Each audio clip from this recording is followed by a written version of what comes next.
Summer, 1823. The English seaside town of Brighton. Against the gray Channel sky rises something that shouldn't exist. A palace of minarets and domes straight from the Arabian Nights. Impossibly transplanted to Georgian England. 120 rooms.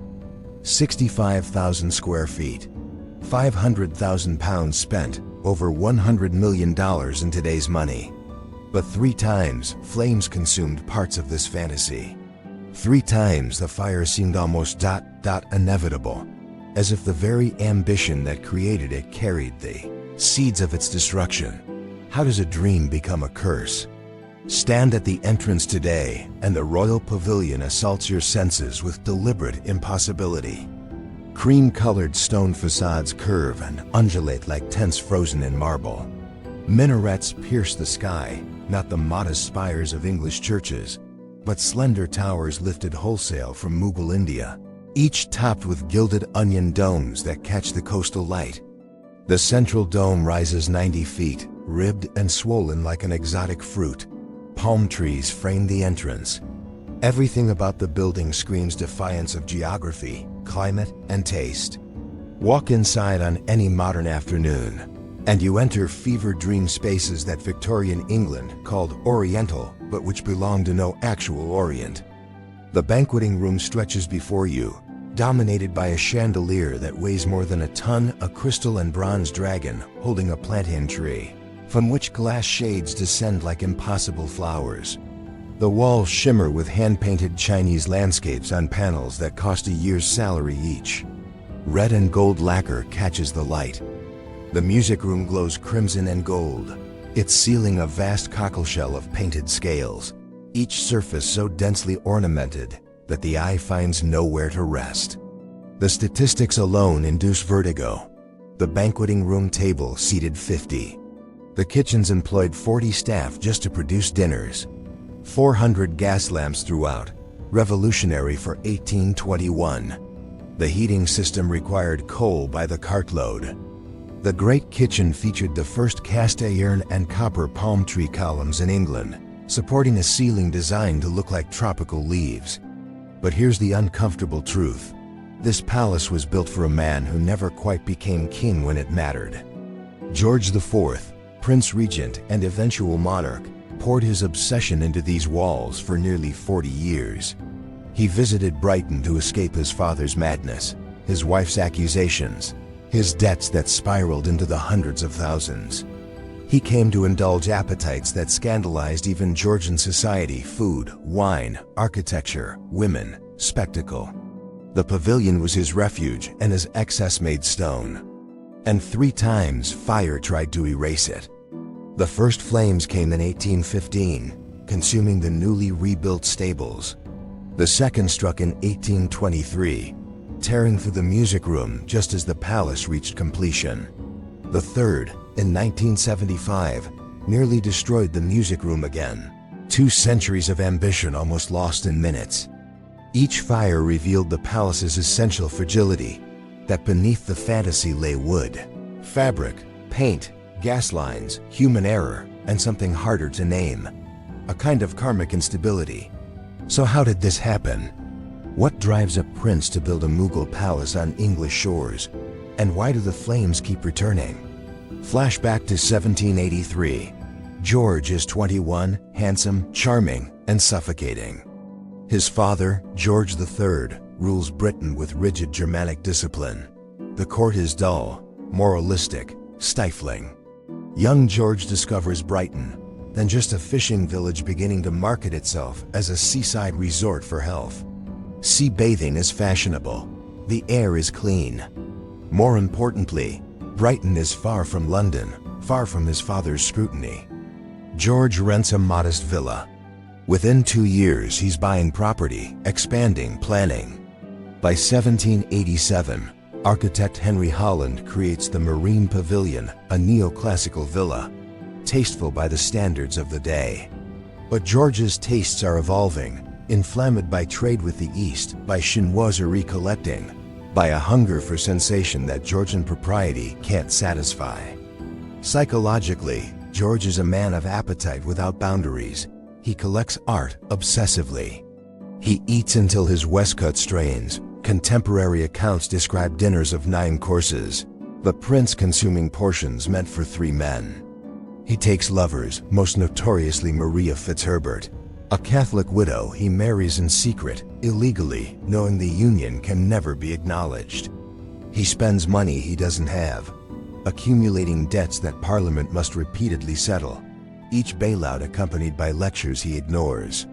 The pavilion becomes his canvas for a particular fantasy: Orientalism, that potent mix of fascination and fabrication that gripped Georgian imagination. Britain's empire is expanding into India. Trade goods flow back: silks, spices, jade, porcelain. But more than objects arrive. Ideas about Eastern luxury, sensuality, and despotism filter through, distorted by distance and desire. To Georgian eyes, the Orient means freedom from Christian restraint, aesthetic exoticism, and pleasures too dangerous for home, but irresistible to imagine. George doesn't just want to collect Oriental objects. He wants to inhabit an Oriental fantasy. In 1815, as war with France finally ends, George hires architect John Nash, brilliant, unscrupulous, willing to realize any vision if paid enough. Nash looks at the Marine Pavilion and sees potential for transformation. They didn't know it yet, but they were about to create something so structurally audacious, it would fight against English weather, English building techniques, and English common sense for 200 years. Nash's design fuses Indian exteriors with Chinese interiors, creating a hybrid that never existed anywhere. He studies Mughal architecture from books and sketches, particularly the Delhi Palace illustrations. For the interiors, he employs Frederick Crace and Robert Jones, decorative artists who specialize in chinoiserie, but on a scale never attempted. The plan is breathtaking, expensive, and fundamentally impractical. Construction accelerates after 1815. Cast iron frames support the dome's innovative, but metal conducts heat and cold mercilessly, making temperature control impossible. The onion domes are constructed from cast iron ribs covered in mastic cement, then painted to look like stone. They leak chronically. The music room's cockleshell ceiling is canvas stretched over wooden framing, painted with thousands of gilded scales, beautiful and wildly flammable. The great kitchen, completed in 1816, features those famous palm tree columns, cast iron painted to look like bronze, supporting a glazed ceiling meant to evoke tropical light. It's magnificent. It's also filled with open fires, roasting spits, coal stoves, steam, and grease. 400 meals have been prepared here simultaneously. The heat is furnace intense. Staff collapse regularly, and in 1815, the rebuilt stables catch fire. Official reports blame accident, but workers whisper about the ventilation, the gas lighting being installed throughout, the way ambition outpaces engineering. George ignores the warning. By 1820, when he finally becomes King George IV at age 58, the pavilion is nearly complete.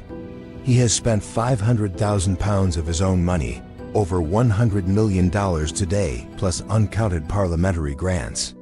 The result is undeniably spectacular. It's also structurally unstable, financially unsustainable, and haunted by the smell of smoke. Foreshadowing. In London, reformers are beginning to question royal expenditure. The king's debts scandalize an increasingly middle-class public. And in Brighton, in the music room, gas fixtures glow against painted canvas ceilings, flames dancing inches from tinder. Revelation. The pavilion is not a palace. It's a machine for consuming resources, and it never stops. Begin with the staff. On any given day when George is in residence, the pavilion employs over 300 people. The great kitchen alone requires 40 cooks, scullions, and assistants.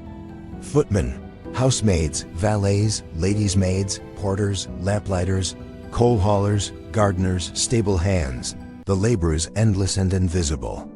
They inhabit the basement corridors and service wings, a shadow world beneath the fantasy. Their routines start before dawn. Coal must be hauled to feed the hypocaust heating system, an ancient Roman technology Nash adapted. Where hot air flows through channels under the floors, it devours coal. On cold nights, the furnaces burn through 3 tons. The heat rises unevenly, the banqueting room swelters while bedrooms freeze.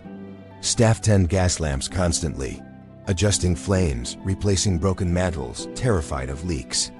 Gas is new, dangerous, mesmerizing. It smells faintly of sulfur. One careless moment, one leak meeting a candle, and fire becomes inevitable. The arithmetic turns brutal fast. Annual maintenance costs exceed £30,000, roughly $6 million today. This doesn't include staff wages, food, fuel, George's personal expenditures, or repairs. The gas system requires constant updates. The cast iron domes corrode in salt air, needing repainting every few years. The mastic cement cracks, letting rain seep in, rotting the wooden structures beneath. The painted silk wallpapers fade and mildew. Carpets wear through. The dragon chandelier's bronze tarnishes. Everything demands specialist craftsmen at London prices. George's entertainments compound costs. He hosts banquets where the table groans under 40 dishes, elaborate theatrical presentations in the music room, private parties that last until dawn. The wine cellar empties and refills monthly. Exotic foods are sourced from London. Turtles for soup, pineapples grown in hothouses, French champagne by the case. A single dinner can cost what a laborer earns in 5 years. Behind closed doors, dysfunction metastasizes. George's marriage to Queen Caroline is a public catastrophe. They separate immediately after producing 1 child, spend decades in mutual loathing, and Caroline's attempts to claim her place as queen become a national scandal. She dies in 1821, possibly poisoned by the stress. George's relationship with Maria Fitzherbert collapses under the weight of secrecy and his other infidelities. He retreats deeper into the pavilion's fantasy, gaining weight until movement becomes difficult, suffering gout, dosing himself with laudanum, growing paranoid and erratic. The human cost among staff is harder to document, but no less real. Kitchen workers endure temperatures exceeding 100 degrees, burns from open flames, scalding from steam. A scullion earns perhaps £10 annually less than 1% of what George spends on a chandelier. They work 18-hour days. They sleep in unheated attics. The glamour never touches them. The environmental impact radiates outward. The pavilion's coal consumption contributes to Brighton's air pollution. The gardens require water diverted from local sources. Sewage disposal is primitive cesspits overflow, contaminating groundwater. Wealthy neighbors complain about noise from royal entertainments, traffic congestion when the king arrives with his entourage, the inflation of local prices. And the social cost cuts deepest. While George indulges in his oriental fantasy, Britain is convulsing. The post-war economy struggles. Unemployment spikes. The Peterloo Massacre of 1819 sees cavalry charge peaceful protesters demanding reform. 15 die. The monarchy's popularity craters. Pamphlets attack George's excess, his debts, his moral failures. The pavilion becomes a symbol of aristocratic decadence. Then comes 1823, summer night. The music room is full of guests, candles and gas lamps blazing, the heat oppressive. The cockleshell ceiling, that masterpiece of painted canvas stretched over wood, glows from within as light refracts through the gilded scales. The air smells of wax, perfume, wine, bodies. No one notices the smell of burning paint at first. Fire starts somewhere in the ceiling structure, a gas leak. A candle placed too close, spontaneous combustion from oiled rags left by painters. Flames spread through the wooden framework with terrifying speed. Canvas ignites. The gilding melts. Within minutes, parts of the ceiling collapse in flaming sheets. Guests stampede toward exits. Staff form bucket chains, pulling water from the garden fountains, but it's hopeless. The fire brigade arrives with hand pumps, too late to save the ceiling. They contain the blaze just before it reaches the banqueting room. If it had spread there, the entire palace might have been lost. The damage is catastrophic. The music room, just completed, is gutted. Weeks of work, thousands of pounds. Nash begins repairs immediately, but now everyone knows. The pavilion is vulnerable. Its beauty is built from flammable materials. The fantasy can burn. George, shaken, orders improvements to the gas system, better ventilation, fireproofing measures. But fundamentally, nothing changes. The structure remains what it was, an impossible dream held together by craft, chemistry, and luck. A building at war with reality, and reality is patient. The arithmetic has turned brutal. The question is no longer whether the pavilion can survive, but when the next crisis will strike. The turning point comes not with fire, but with mortality and money. George IV dies in 1830, aged 67, so obese and addled by laudanum that his death is almost a relief. His brother William IV inherits the throne and the pavilion, and immediately recognizes the financial trap. William is a blunt naval man, uninterested in Oriental fantasies. He looks at the maintenance bills, the impracticality of the building, the public resentment, and makes a decision. He'll use it, but sparingly. The cuts begin. Staff reductions, no more grand renovations. Let it stand, but starve it of resources. When Victoria becomes queen in 837, the pavilion's fate seals. Victoria, young, moralistic, determined to restore the monarchy's reputation, visits Brighton and is appalled. The pavilion represents everything she's trying to distance the crown from: excess, scandal, immorality, bad taste. Her husband Albert agrees. The building is indefensible. By 1845, Victoria decides, sell it or demolish it. The crisis deepens with context. Across Britain, aristocratic estates are collapsing under economic pressure. The Corn Laws repeal in 1846, crashing agricultural incomes. The rise of industrialization shifts wealth to the merchant class. Income taxes, introduced as a temporary measure in 1842, become permanent, bleeding aristocratic fortunes. Country houses are being abandoned, auctioned, demolished. Why should the pavilion be different? Brighton's town council faces a desperate decision in 1850. The Queen offers to sell the pavilion to the town for £50,000, a fraction of its construction cost, but still a massive sum for a seaside municipality. The debate rages. Demolish it and sell the materials. The building plots alone might be worth more. The interiors could be auctioned. That dragon chandelier would fetch thousands. The council splits. Demolition advocates argue fiscal responsibility. Brighton can't afford to maintain a palace. It's impractical for civic use, can't be converted to apartments, too expensive to heat, structurally unsound. Better to erase it and move forward. Preservation advocates make an aesthetic and tourism argument. The pavilion is unique, world-famous, irreplaceable. Demolish it, and Brighton loses its signature attraction. The emotional speeches invoke duty to beauty, to history, to Nash's genius. The vote happens in June 1850. By a narrow margin, preservation wins. Brighton buys the Royal Pavilion for £50,000, becoming one of the first examples of municipal historic preservation in Britain. But the victory is Pyrrhic. The town has no money for maintenance. The building sits, deteriorating. Its domes leaking, its interiors fading. Victoria strips out furniture and fixtures, sending them to Windsor and Buckingham Palace. The dragon chandelier is removed.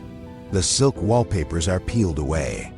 The pavilion becomes a hollow shell, opened occasionally for tours, but essentially abandoned.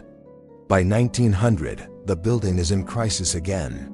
Salt air corrodes the ironwork. Water damage spreads. The decorative plasterwork cracks and falls. Brighton considers demolition again. The costs are unbearable. The palace survives World War, won only by luck and neglect. No one can afford to demolish it. but no one will fund restoration.